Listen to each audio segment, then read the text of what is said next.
নমস্কার, স্বপ্ননীল চ্যানেলে আপনাদের সকলকে স্বাগত।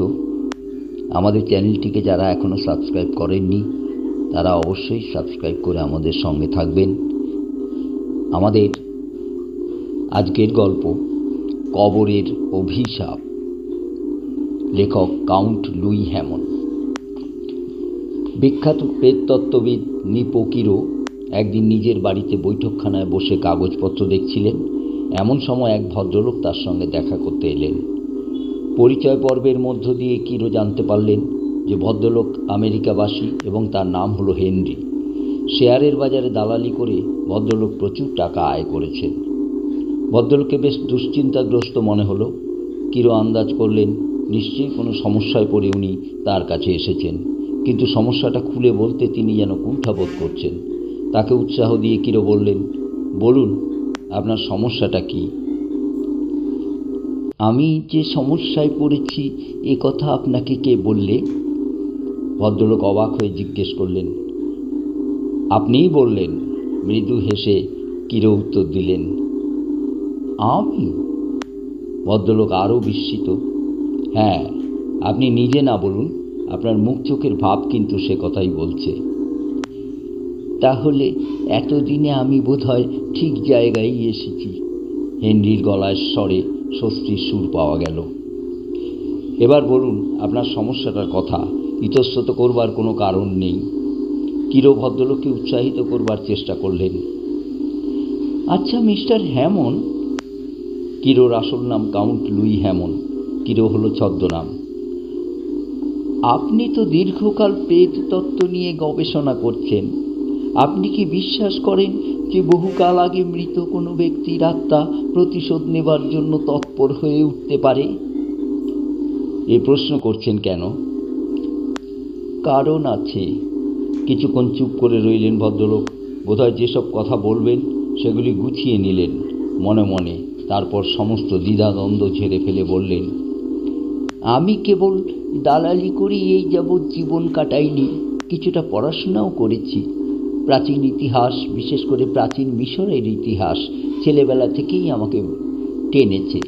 মিশর সম্পর্কে কিছু দামি আর দুষ্প্রাপ্য পুঁথিপত্রও আমার ব্যক্তিগত পাঠাগারে রয়েছে। কিন্তু শুধু বই পড়েই আমি তৃপ্ত হতে পারলাম না। স্বপ্নের দেশ মিশরকে চাক্ষুষ দেখার জন্য আমি মিশরের পথে পাড়ি দিলাম। ভদ্রলোক থামলেন। মিশর এবং তার প্রাচীন বিদ্যা সম্পর্কে আমার মনেও খুব কৌতূহল। আমিও মিশরে গিয়েছিলাম। কিরো বললেন। তাই নাকি? তাহলে তো ভালোই হলো। দেখুন তো এই জিনিসটা চিনতে পারেন কি না? ভদ্রলোক পকেট থেকে একটা প্যাকেট বের করলেন। তারপর প্যাকেট খুলে বের করলেন একখানা মূল্যবান হিরে। আলোর স্পর্শে হিরেখানা জলজল করে উঠল।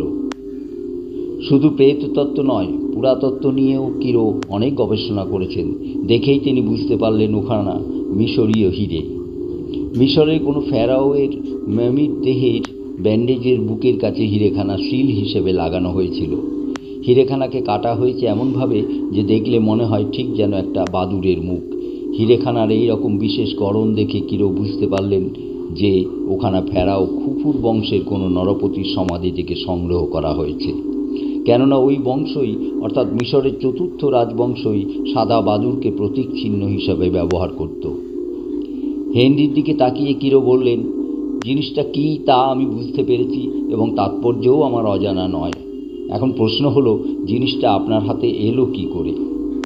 কিরোর প্রশ্নের উত্তর না দিয়ে উত্তেজিতভাবে হেনরি বললেন, জানেন, এই অভিশপ্ত হিরেখানা আমাকে সর্বনাশের পথে নিয়ে যাচ্ছে।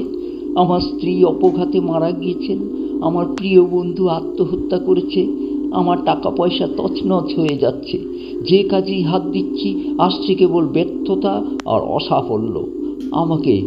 আমাকেও হয়তো শেষ পর্যন্ত মান সম্মান বাঁচাবার জন্য আত্মহত্যার পথ বেছে নিতে হবে। উত্তেজিতভাবে এতগুলো কথা একসঙ্গে বলে হেনরি হাঁপাতে লাগলেন। কি করে হিরেখানা আপনার হাতে এলো তা কিন্তু আপনি এখনো বলেননি। আপনি সব কথা খুলে বলুন, আমি সাধ্যমতো আপনাকে সাহায্য করবার চেষ্টা করব। কিরোর কথায় কিছুটা স্বস্তি পেলেন হেনরি। আরও কিছুক্ষণ চুপ করে থেকে তিনি বললেন, আমার সব কথা আপনি বিশ্বাস করবেন কিনা জানি না, কিন্তু যা বলছি তার প্রতিটি কথা সত্যি। অবিশ্বাস করব কেন? বলুন আপনার কাহিনী। আগেই বলেছি, কিছুদিন আগে আমি মিশরে গিয়েছিলাম। সেখানে গিয়ে আমি কেবল আলেকজান্দ্রিয়া বা কায়রোর বিলাসবহুল হোটেলে বসে দিন কাটাইনি। কর্নাক, মেসফিস, থিবিস, পুষ্কর ইত্যাদি প্রাচীন শহরে ঘুরেছি মৃতের উপত্যকায়। ঘুরে ঘুরে অনেকগুলো পিরামিড আমি দেখেছি। এই সময় একদিন শুনলাম একটা পুরনো সমাধি ভূমি নাকি খোঁড়া হচ্ছে। স্বাভাবিকভাবেই আমি খুব কৌতূহলী হয়ে উঠলাম। ঠিক করলাম যেখানে খনন হচ্ছে সেখানে অবশ্যই যেতে হবে। কিন্তু কদিন বাদেই খবরের কাগজে একটা সংবাদ প্রকাশিত হলো যে জার্মান পণ্ডিত খনন কার্য পরিচালনা করছিলেন, এক আকস্মিক দুর্ঘটনায় তার নাকি মৃত্যু হয়েছে। স্থানীয় লোকদের ধারণা সমাধিভূমির গোপনীয়তা এবং পবিত্রতা নষ্ট করবার জন্যই ওই জার্মান পণ্ডিতের উপর কবরের অভিশাপ নেমে এসেছে। ওই সমাধি এখন যে খনন করবার চেষ্টা করবে তারই প্রেতাত্মার অভিশাপে অপঘাতে মৃত্যু হবে। ভগবানের দয়ায় আমার টাকার অভাব ছিল না। ঠিক করলাম জার্মান পণ্ডিতের আরাধ্য কাজ আমিই শেষ করব। কবরের অভিশাপ জাতীয় কুসংস্কারে আমার কোনো বিশ্বাস ছিল না। কিন্তু কাজ শুরু করতে গিয়ে প্রথমেই মুশকিলে পড়লাম। মুশকিলটা হলো কুলি মজুর জোগাড় করা। স্থানীয় কোনো শ্রমজীবী সমাধিভূমি খননে রাজি হলো না। ওদের মনে এই ধারণাটাই বদ্ধমূল হয়েছিল যে খুঁড়বার চেষ্টা করবে তারা মারা পড়বে। আমার স্বভাবটা হলো এই যে যে কাজে আমি একবার হাত দিই তা থেকে আর পিছিয়ে আসতে পারি না। কুলি মজুরদের ভয় দেখে আমার জিদটা যেন আরও বেড়ে গেল। অনেক টাকা খরচ করে অনেক জায়গা থেকে শ্রমিক এনে আমি আবার সমাধি খনন শুরু করলাম। বেশিরভাগ কাজ আগেই হয়ে গিয়েছিল, কাজেই আমাকে আর খুব বেশি খোঁড়াখুড়ি করতে হলো না। কয়েকদিনের মধ্যেই আমরা সমাধি কক্ষের বন্ধ দরজার সামনে এসে গেলাম। এই কক্ষের মধ্যেই রয়েছে প্রয়াত ফেরাওয়ের মামি। এই দরজা খুলে এবার ভিতরে ঢুকতে হবে। এই পর্যন্ত কোনো দুর্ঘটনার মুখোমুখি হতে হয়নি আমাদের। কুলি মজুরদের মনোবলও রয়েছে অটুট, কিন্তু এই মনোবল অটুট রইল না যখন সমাধি কক্ষের দরজা খুলবার নির্দেশ দিলাম। কুলি মজুরেরা এবার পিছিয়ে গেল। শেষ পর্যন্ত প্রচুর পুরস্কারের লোভ দেখিয়ে 4-5 জন কুলিকে দরজা খুলবার কাজে লাগানো গেল। কিন্তু কথা দিতে হলো তাদের আমি সমাধি কক্ষের ভেতরে ঢুকতে বলতে পারবো না। দরজা ভাঙা হলেই তাদের কাজ শেষ হয়ে যাবে।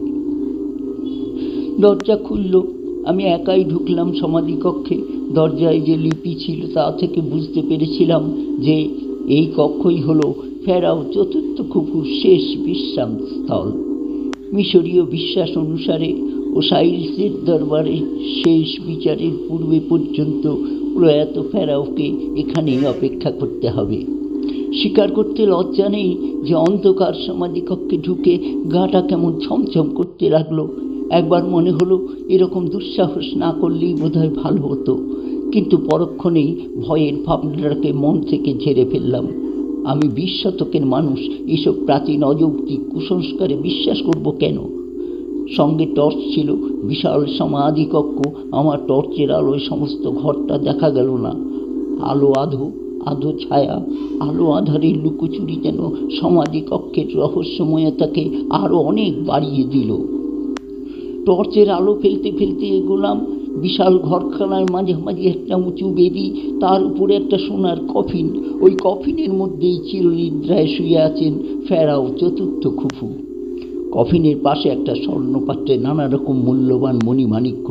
2 হাত পরে সেই মণিমাণিক্য তুলে পকেটে পুরলাম। মুহূর্তের জন্য মনে হলো সমাধি কক্ষের পাথরে মেঝে যেন থরথর করে কেঁপে উঠল। চমকে উঠলাম। এ কি ভূমিকম্প? না না, এ আমার মনের ভুল, আমার আচ্ছন্ন মনের কল্পনা।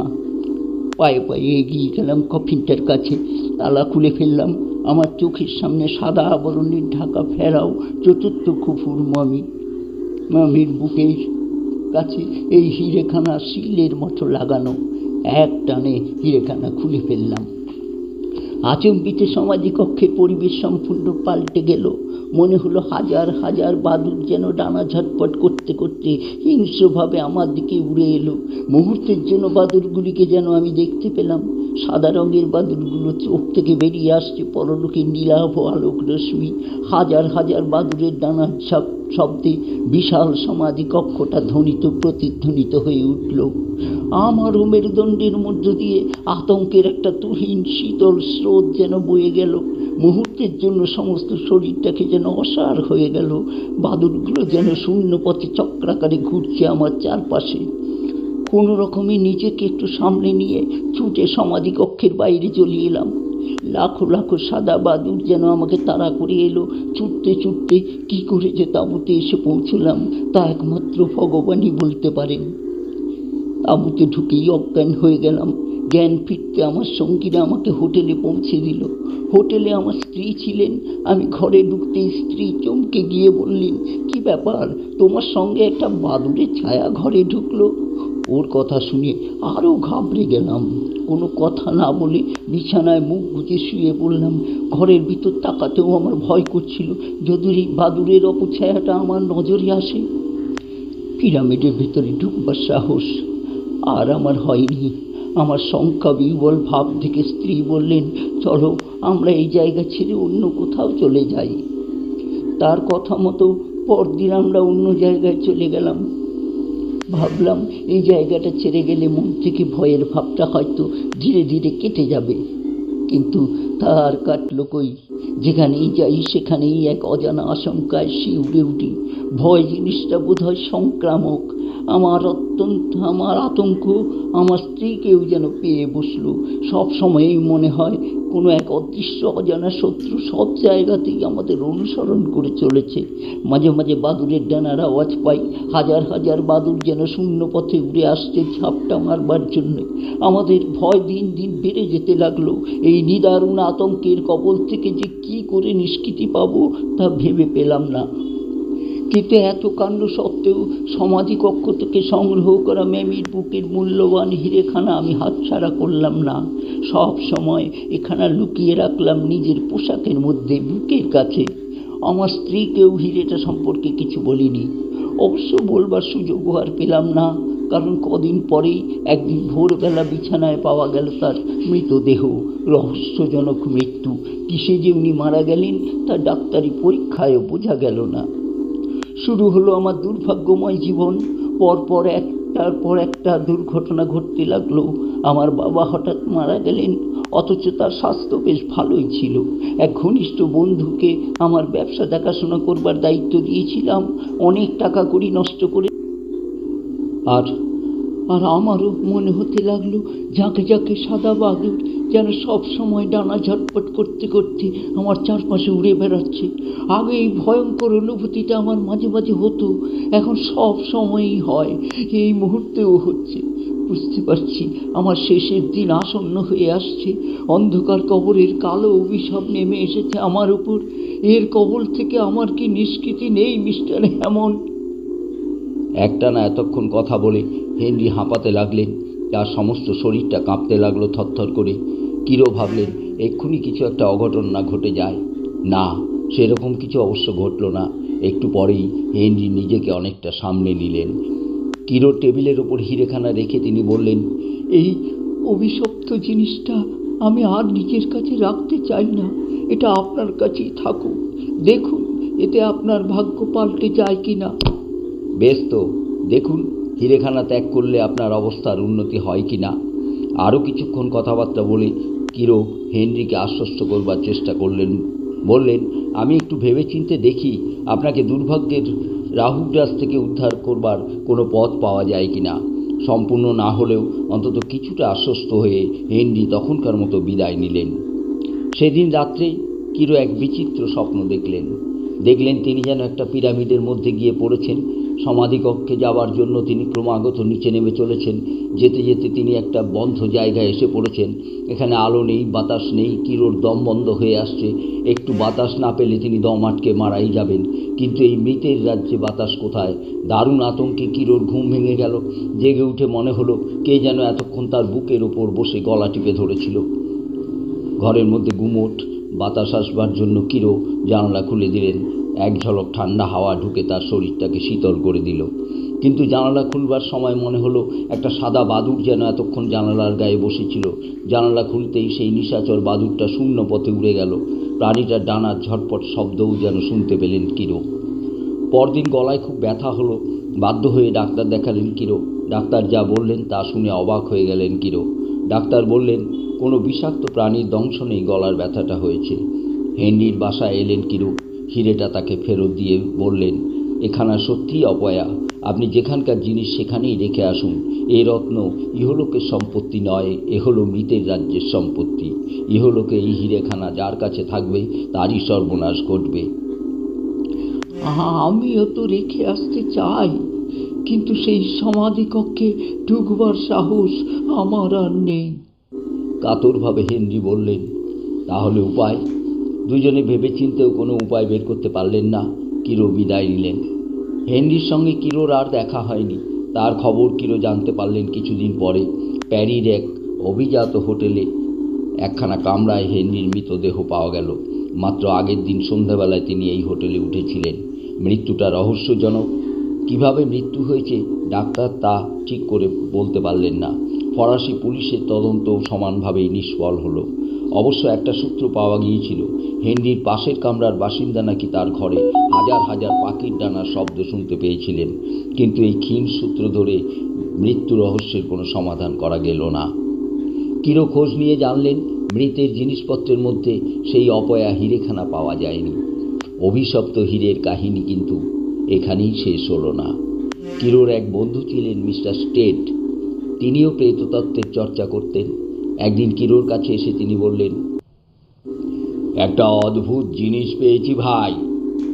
কি জিনিস? কৌতূহলী কিরো জিজ্ঞেস করলেন। একখানা বাদুর মুখো হিরে। চমকে উঠলেন কিরো। জিজ্ঞেস করলেন, কোথায় পেলে?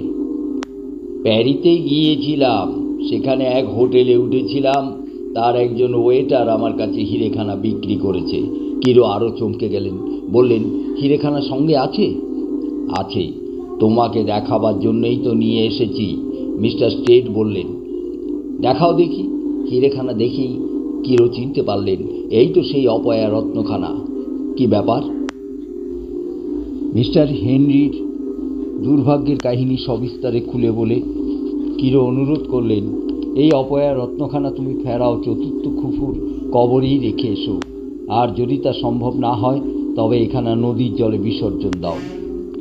বিদ্রুপের হাসি হেসে মিস্টার স্টেট বললেন, তোমার ওই হেনরি লোকটা ছিল এক নম্বরের বুদ্ধু আর নার্ভাস, তাই অমনি বেঘোরে প্রাণ হারালো। আমি হচ্ছি একজন প্রেত তত্ত্ববিদ। ওসব ভূত প্রেতের সঙ্গে যুঝবার ক্ষমতা আমার আছে। কিন্তু হিরেখানা রাখলে আজ হোক কাল হোক তোমার ওপর কবরের অভিশাপ নেমে আসবেই। চিন্তিতভাবে কিরো বললেন, তোমার ওই কবরের অভিশাপ আমার কোনো ক্ষতিই করতে পারবে না। মিশরীয় প্রেতদের আমি থোড়াই পরোয়া করি। কিন্তু কাজটা তুমি মোটেই ভালো করছো না, কিরো মন্তব্য করলেন। কদিন পরে মিস্টার স্টেট আবার এলেন কিরোর কাছে। হাসতে হাসতে বললেন, কই হে, তোমার মিশরীয় প্রেত তো আমার কোনো ক্ষতি করতে পারল না। আমি একটু শক্ত লোক। মিশরের প্রেতপুরীর বাসিন্দারা বোধহয় আমাকেই ভয় পেয়েছে। কিন্তু সময় তো চলে যায়নি, কিরো মন্তব্য করলেন। মিশরীয় প্রেত বোধহয় আর আমার নাগাল পাবে না। আমি আমেরিকা যাচ্ছি, জানো বোধহয় টাইটানিক নামে একখানা বিরাট জাহাজ কদিন বাদেই আটলান্টিক মহাসাগর পাড়ি দিচ্ছে। আমি সেই জাহাজের একজন যাত্রী। আরও কিছুক্ষণ কথাবার্তার পর মিস্টার স্টেট বিদায় নিলেন। কিরো কিন্তু তার সম্পর্কে চিন্তিত হয়েই রইলেন। হিরেখানা ত্যাগ না করলে মিস্টার স্টেটের উপর কবরের অভিশাপ যে নেমে আসবেই এ সম্পর্কে কিরোর কোনো সন্দেহই ছিল না। মিস্টার স্টেটের সঙ্গে কিরোর আর কোনো দিন দেখা হয়নি।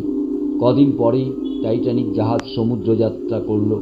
তারপর একটা সংবাদে সমস্ত জগৎ স্তম্ভিত হয়ে গেল। বিশাল টাইটানিক জাহাজ তার সমস্ত যাত্রী আর নাবিকসহ তলিয়ে গেছে উত্তাল আটলান্টিকের অতল তলে। অপয়া হিরেখানা সহ মিস্টার স্টেটের সলিল সমাধি হলো। এমনি করেই নেমে এলো কবরের অভিশাপ। এই খবর পেয়ে কিরো মন্তব্য করলেন, বিধিলিপি কে খণ্ডাতে পারে। এখানেই গল্পটা শেষ। আমাদের গল্পটা কেমন লাগলো কমেন্ট করে জানাবেন, আর আমাদের চ্যানেলটিকে লাইক ও সাবস্ক্রাইব করতে ভুলবেন না। ধন্যবাদ।